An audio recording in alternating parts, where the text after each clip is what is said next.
குரு பார்க்க கோடி நன்மை. குரு கல்வி மற்றும் அறிவின் அதிபதி. உயர்கல்வி, வேதாந்தம், தத்துவம், ஆன்மீக அறிவு என அனைத்திற்கும் குருவே காரகன். ஜாதகத்தில் குரு வலுவாக இருப்பவர்கள் அறிவாற்றல் மிக்கவர்களாகவும் கல்வியில் சிறந்து விளங்குபவர்களாகவும் இருப்பார்கள்.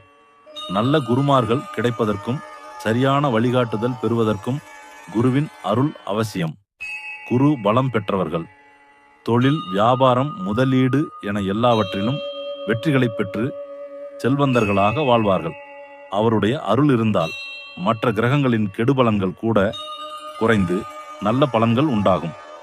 வியாழக்கிழமைகளில் விரதம் இருந்து குரு பகவானை வழிபடுவது மிகுந்த பலனை தரும். சரி, நம்ம வீடியோ பிடிச்சிருந்தா லைக் பண்ணுங்க, கமெண்ட்ல குரு பகவான் டைப் பண்ணுங்க. உங்களுக்கு அந்த குரு பகவானோட ஆசை பரிபூரணமாக கிடைக்கும். அடுத்த நல்ல ஒரு காணொளியில சந்திப்போம். நன்றி, வணக்கம்.